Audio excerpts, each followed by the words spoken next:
Bom dia a todos e todas. Sou Ana Paula, estudante de Pedagogia da UF, excursão do último semestre. Vou falar um pouco sobre a educação prisional no contexto da pandemia. Escolhi esse tema porque a educação prisional é o meu objeto de estudo em elaboração da minha monografia.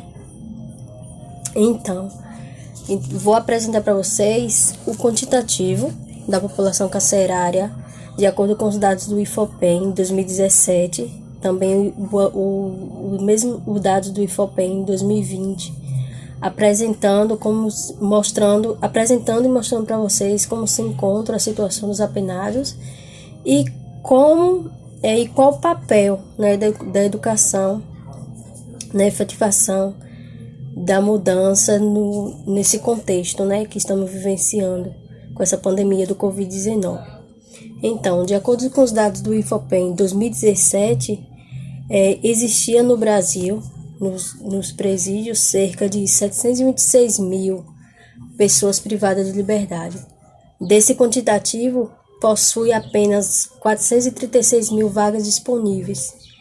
E ainda desses 726 mil apenados, temos nos sistemas 250 mil pessoas que possuem algum tipo de doença.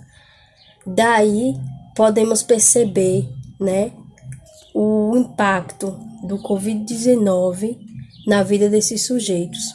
Nosso país ocupa o ranking em terceiro lugar no mundo de pessoas que mais aprisionam, né, ficando atrás apenas do sistema prisional dos Estados Unidos e da China. Então, quando falamos em encarceramento, podemos perceber, né, um vulcão em ebulição, porque o encarceramento nesse tempo de pandemia, ele vai, né, perpetuar para que a doença se prolifere e para que aumente os números de infectados no país e no mundo, né? Mas falando do Brasil, os números aumentam a cada dia. Então, a taxa de aprisionamento no Brasil dos anos 2000 subiu em 157%, né? De 2000 para cá, tínhamos 232 mil. Em 2016, subimos para uma estimativa de 726 mil apenados. E hoje, em 2020, temos 773 mil pessoas privadas de liberdade. Daí, podemos constatar como se mantém, né? Como pode estar a situação das pessoas privadas de liberdade nesse contexto de pandemia de Covid-19. Eu destaco o sistema, né? O sistema de justiça criminal como sendo um sistema perverso no que tange o potencial, né, da população que mais será atingida com essa pandemia é a população pobre e negra desse país, e que representa 64% da população das pessoas privadas de liberdade, de acordo com o dado do IFOPEM em 2016. Em 2020, como já mencionei, esse quantitativo, esses números subiram.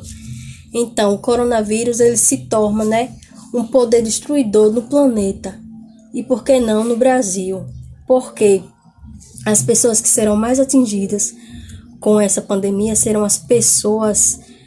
os pobres e os negros, as pessoas que estão em menores condições de vulnerabilidade, né, menores condições de poder custear com uma saúde digna para se ater ao problema. Então, a situação do apenado no Brasil atualmente é de calamidade, pois os sistemas eles não trabalham de uma forma homogênea, um trabalho para todos os sistemas, cada um tem sua forma de trabalhar. Uns têm um olhar sensível, outros menos sensíveis, outros não sensíveis para essas pessoas. Vai de acordo ao tipo de unidade na qual esse sujeito está inserido. Daí a situação se agrava ainda mais, porque de acordo com as condições dos sistemas prisionais atualmente no país, que se encontra em estado de insalubridade, entre outros que irei mencionar, é propícia a proliferação do Covid-19, porque a maioria dessas pessoas, 250 mil pessoas, com um quantitativo ainda maior em 2020, possui algum tipo de doença, que vai fazer com que fique mais fácil para que o vírus ele se dissemine e as pessoas possam ser contaminadas. Então, e estima-se ainda que o risco de tuberculose, somado com o vírus da Covid-19, nos presídios, eles atingem a população 30 vezes mais as populações carcerárias do que as pessoas que estão fora dos sistemas penitenciários. De acordo com a rede de observatórios de segurança, que são dados também do IFOPEM, a proporção de presos ela aumenta de acordo com cada estado. Então, é aí onde adentra a questão da superlotação dos presídios, que tem um número para comportar as pessoas e estão com esse número excessivo, ainda maior. O Ceará ele lidera o ranking com 173% das pessoas presas. Abaixo do Ceará temos o Pernambuco com 152%, o Rio de Janeiro com 70%, né? E o mais agravante disso tudo são a disponibilidade de celas para as pessoas que já possuem algum tipo de doenças, que de acordo com os dados do IFOPEM, o Rio de Janeiro possui apenas 12 celas para 50 unidades. Então, a Bahia contém 14 celas para 25 unidades. No Ceará, 15 celas para 36 unidades. Pernambuco, 16 celas para 76 unidades. O estado de São Paulo ele possui um número maior de celas, mas ainda assim não comporta a quantidade de unidades e a quantidade de pessoas privadas de liberdades. Possui 140 celas para 173 unidades. Então, os procedimentos para minimizar o risco de contaminação do vírus no mundo e, consequentemente, no Brasil, eles são os básicos, que é evitar aglomeração de pessoas, o contato físico, a higienização correta das mãos e dos ambientes em que tocamos, a manutenção de ventilação adequada, né, do ventilação ambiente, a ventilação natural, e um atendimento imediato para aquelas pessoas que apresentam algum sintoma e aqueles que precisam ficar isolados, né? Então, de acordo com essas informações, percebendo uma contradição da situação, como as pessoas que estão privadas de liberdades, ela pode usufruir, né, dessas orientações se elas estão em espaços que não lhe propiciam momento algum para poder agir, né, de acordo com as orientações do OMS. Como as pessoas que estão nessa situação de superlotação, né, de desumanização, podem fazer com que esse vírus não se prolifere. É uma situação contraditória, né? Porque as pessoas que estão privadas de liberdades, elas já possuem suas vidas marcadas pela ausência de políticas públicas básicas, saúde, educação, né, habitação, emprego, moradia. Então, atualmente, como é que essas pessoas se encontram? Se encontram em situação de insalubridade, superlotação, pouca ventilação ou nenhuma ventilação, problemas advindos de falta de fornecimento de água, que é essencial para a manutenção, né? Manutenção da higienização e a manutenção da vida. Então, atendimento médico precário, porque não possui profissionais suficientes para atender a demanda, e a precariedade das próprias unidades prisionais. Então, todas essas condições elas se tornam propícias ao contágio do vírus, para que essas pessoas ela fiquem indefesas, né, mais propícias para serem contaminadas. Então, mesmo que houvesse funcionários, servidores suficientes para tratar essas pessoas, nada adiantaria. Por quê? Porque o ambiente, sim, ele já está contaminado, né, por doenças, por diversos tipos de doenças e ainda assim pelo próprio vírus do Covid-19. Então, mesmo que essas pessoas fossem tratadas, e eu estou dizendo tratada, não estou dizendo cuidada, tratadas, elas retornariam aos seus ambientes que estão contaminados e assim retornaria tudo de novo, retornaria os mesmos sintomas, as mesmas condições e o vírus ainda mais teria uma força ainda maior sobre essas pessoas. Então, percebamos que nosso país ele ainda vive por uma tradição escravocrata, né, do tempo da ebulição, e eu ainda digo mais, uma falsa ebulição, uma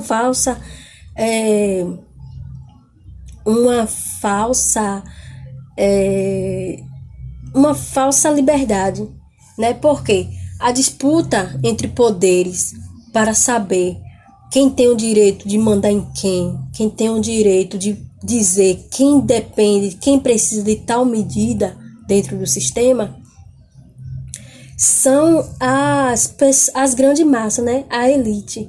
Então, nesse percurso, vários direitos são negados para esses sujeitos, inclusive o próprio direito à educação. Então, toda a política prisional do Brasil e no mundo precisa ser repensada, inclusive a própria noção de crime. O que é crime no país?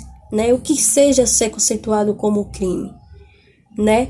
Existem determinados delitos que uma ressocialização, uma prestação de serviço, fazer com que essas pessoas pensem, tenham consciência do seu ato, podem surgir muito mais efeito de que jogar essas pessoas que estão dentro do presídio, porque desse quantitativo de 773 mil pessoas em situação de privação de liberdade hoje no Brasil, uma boa parte delas estão esperando julgamento, né, por crimes leves, crimes que podem ser convertidos em ressocialização.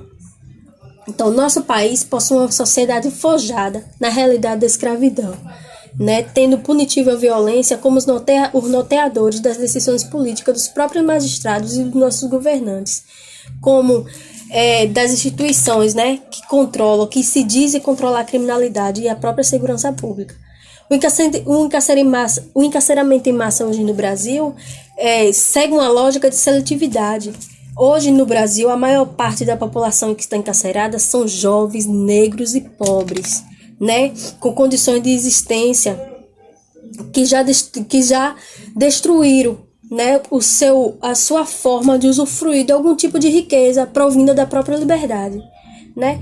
Infelizmente, em nosso país, as pessoas privadas de liberdades, ainda assim, todas elas não têm o direito à educação. Desse quantitativo, apenas 20% das pessoas têm o direito ao acesso à educação. E a luta é fazer com que essa educação ela seja para todos, uma educação universalizada, que todos tenham esse direito, né? Que pensemos, temos alguma alternativa para mudar essa situação? Eu digo com propriedade que sim. Que precisamos construir projetos de sociedade que contemplem políticas públicas para todos, inclusive para as pessoas que estão privadas de liberdade. Né? Políticas públicas que dignifiquem o ser humano, políticas públicas em todos os âmbitos de vida e de nível da vida dos seres humanos, como saúde, educação, habitação, trabalho, previdência, assistência social, dentre outros. Né? Então, a pandemia ela veio só mostrar, né, que ela veio como um divisor de águas para o nosso processo de civilização. Veio mostrar quem tem direito a quê e em que condições esse direito deve ser instituído. Então, não existe transformação dessa situação se não for por meio da educação, por meio de políticas públicas eficazes, né? Que só dessa forma vai ir a ocorrer a transformação dessas pessoas que estão privadas de liberdades. É por meio da educação que as pessoas vão ter consciência da sua realidade, da sua existência, vão poder pensar sobre suas condições, sobre seus delitos cometidos e poder mensurar, né? Poder mensurar para ter um direito de escolha. Então, a educação prisional, ela é pouco reconhecida. Por que ela é pouco reconhecida? Porque o sistema em si, ele não tem interesse nesse público, ele não tem interesse em reconstituir esse público para a sociedade, e quem perde somos nós como sua própria sociedade, né? Nós, como no campo da educação, temos o dever de propagar a educação para todos, inclusive para essas pessoas. Cássia Mello, que é uma autora que ela trabalha com a educação, trazendo dados da situação, que foi de onde eu tirei esses quantitativos, do IFOPEM, ela traz uma citação muito importante que nos chama a atenção, que é o nosso papel quanto instituição, nosso papel quanto universidade para a propagação da educação, né? E essa propagação da educação está inclusa a educação prisional. Como professores, como educandos, como estudantes, graduandos, temos o dever de contribuir para a melhor efetivação da educação nesse país. E a educação prisional, ela não fica de fora, né? Mas vem a pergunta, e o que fazer com quem adentra o mundo do crime? Essas pessoas têm o direito de mudar? São perguntas recorrentes no dia a dia. Então, em primeiro lugar, eu menciono que essas pessoas, uma grande parte dessas pessoas que estão encarceradas, elas não tiveram acesso à educação, tiveram seu direito negado por algum motivo. Condições familiares, por não estar na idade certa, algum motivo os levou.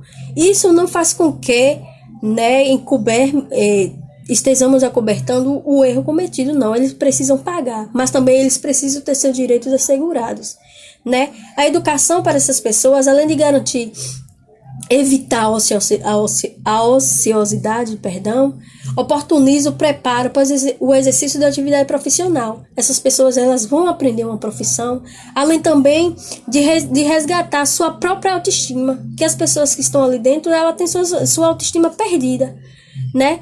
E como propagar essa educação? A educação prisional, ela é efetivada através da EJA, que é a educação de jovens e adultos, uma modalidade de educação, né?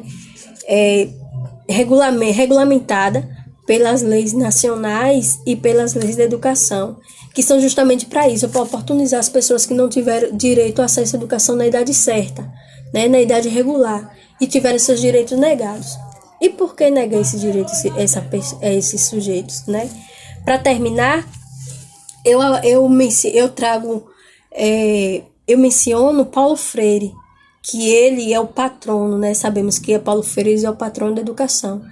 E junto com a EJA, trabalhamos na perspectiva de Paulo Freire, que aborda uma educação libertadora, uma educação que leva o sujeito à conscientização, leva o sujeito a pensar a sua realidade social e, a partir daí, fazer a mudança necessária nas suas vidas.